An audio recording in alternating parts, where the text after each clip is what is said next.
खुले आसमान के नीचे एक बच्चा जिंदा रहता है, पनपता है, बड़ा होता है, एक अच्छा इंसान बनता है। बहुत हो गया। एक अच्छा इंसान अच्छी करियर बना ही लेगा। अब आप एज पेरेंट मुझे पूछेंगे कि इस हरीफाई के समय में, इस दुनिया में जो चल रहा है उसके बीच में, अगर वो नहीं कर पाया तो, अगर वो फेल हो गया तो, अगर हमने उसको इतना डिसिप्लिन में नहीं रखा और बिगड़ गया तो। ये व्हाट्सएप एक बहुत खूबसूरत चीज है। जितने टीनेज पेरेंट, टीनेज बच्चों के माँ बाप है, उनको तो बराबर पता होगा। आप फोन लगाएं, फोन लगाएं, फोन लगाएं, आपका बच्चा जवाब नहीं देगा। आप एक टेक्स्ट भेजिए, वो तुरंत जवाब देगा। उसका पूरा ध्यान टेक्स्ट पर है। ये फेसबुक स्टेटस अपडेट, अभी एक लड़की ने बहुत अच्छा स्टेटस अपडेट किया था। She was not teenage, little elder, कि सिंड्रेला की जिंदगी में कोई प्रिंस था ही नहीं। She was not interested in the prince. It was because she wanted a new dress and wanted to go to the party. ये प्रिंस क्या होता है? प्रिंस का कोई इंपॉर्टेंस नहीं। मुझे ये बात इंटरेस्टिंग इसलिए लगी कि पूरी जनरेशन बदल गई। किसी जमाने में एक लड़की के लिए प्रिंस ही सब कुछ था। किसी जमाने में एक लड़की को लगता था कि एक सपनों का राजकुमार मिल जाए, जिंदगी आसान हो जाएगी और कुछ नहीं चाहिए। अगर तुम मिल जाओ, कमाना छोड़ देंगे हम।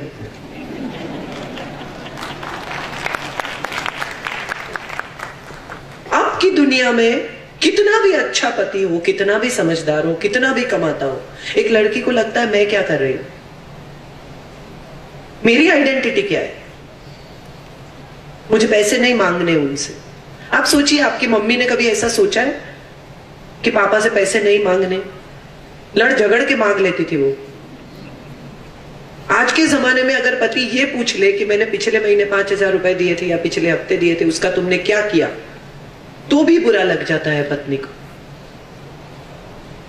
स्वमान की व्याख्याएं बदल गई, सम्मान की व्याख्याएं बदल गई, जिंदगी की व्याख्याएं बदल गई है, सोच बदल गई। और इस बदलते हुए जमाने में अगर आप as parent every day evolve नहीं करते हैं तो आप पीछे छूट जाएंगे, आपका बच्चा आगे निकल जाएगा। व्हाट्सएप अगर कर रहा है, फेसबुक अगर कर रहा है, बच्चा पूरा दिन फेसबुक पे लगा रहता है, तो फ्रेंड बनिए उसके फेसबुक पर, घुसिए उसके फेसबुक में, पता कीजिए उसके किस तरह के दोस्त हैं, म्यूचुअल फ्रेंड्स ढूंढिए। उसको उसी की तरह से पहुंचना होगा। अगर आप ये सोचते हैं कि उसकी एब्सेंस में आप उसका फोन उठाकर देख लेंगे और आपका बच्चा क्या कर रहा है आपको पता चल जाएगा, तो प्लीज ऐसा मत करना, क्योंकि आपके सारे बच्चे अब फोन लॉक करते हैं। बड़ी निराशा होगी आपको वो फोन हाथ में लेकर, क्योंकि आप वो लॉक खोल नहीं पाएंगे और ज्यादा फ्रस्ट्रेट हो जाएंगे। फिर आप पूछेंगे लॉक क्यों करते हो, तो आपका बच्चा आपसे पूछेगा कि तुमने देखने की कोशिश क्यों की। एक नौकर था, उसके मालिक ने उसको सारी चाबियां दे रखी थी घर की। फिर एक दिन वो मालिक बाहर गांव गए, वो लौट के आए तो नौकर ने फेंकी चाबी और उससे कहा कि आप मुझ पर विश्वास नहीं है आपको, आप सब ऐसा दिखाते हैं कि आपने मुझे सारी चाबियां दे रखी है। तो मालिक ने पूछा कि क्यों, ऐसा क्यों लगता है तुम्हें? तो नौकर ने कहा एक भी चाबी लगती नहीं है। तो मालिक ने कहा कि मैं वही देखना चाहता था कि तुम लगा के देखते हो कि नहीं देखते हो। यही मजे हैं जिंदगी के। हम जब अपने बच्चों से डील करते हैं तो हम सोचते हैं कि हमारे बच्चे गिनी पिग हैं।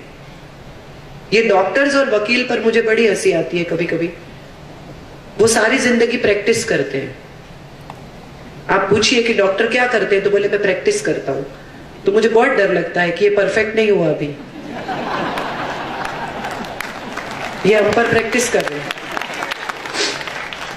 हम भी माँ बाप बनने की प्रैक्टिस करते रहते हैं, पहले बच्चे पर, दूसरे बच्चे पर, तीसरे बच्चे पर। बहुत डर लगता है। और सच बात यह है कि माँ बाप या माता पिता या पेरेंट्स का कोई परफेक्शन है ही नहीं। आप किसी भी माता पिता को दिखा के ये नहीं कह सकते कि ये आदर्श है, ऐसे माता पिता बनो।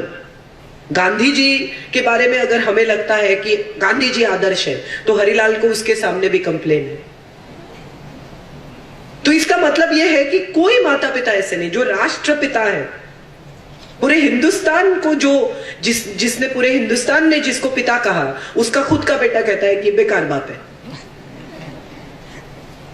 तो कोई माता पिता परफेक्ट नहीं है। इंपॉर्टेंट यह है कि आपकी रिलेशनशिप परफेक्ट हो, आपका रिश्ता परफेक्ट हो, आप एज पर्सन्स परफेक्ट है या नहीं है, उससे आपके बच्चे के अपब्रिंगिंग में कोई फर्क नहीं पड़ता। इंपॉर्टेंट यह है कि आप अपनी फ्लॉज, अपनी गलतियां, अपनी मर्यादाएं उसके सामने खुले दिल से स्वीकार करो। आप ये कहें किसी दिन, अगर आपका 13, 14, 15, 16 साल का बच्चा सिगरेट पीकर आता है, आप सूंघ सकते हैं और आप उससे पूछेंगे सिगरेट पीने आ दो, एंड ही सेज नो, आपको बड़ा गुस्सा आता है, झूठू बोले छे। यहीं से वो काली 5 से सुर शुरू होता है, फिर ऊपर चला जाता है। इंपॉर्टेंट ये है कि अगर आपको पता है कि वो झूठ बोल रहा है, तो आप उसे क्यों रियलाइज कराते हैं कि तुम झूठ बोल रहे हो? क्या साबित करना चाहते हैं कि वो झूठा है? वो तो आप जानते हैं, प्रूव करेंगे बस उसके सामने, उससे ज्यादा कुछ नहीं हो पाएगा। वो एक बार एडमिट कर लेगा, आप जीत जाएंगे, लेकिन एज पेरेंट आप हार जाएंगे।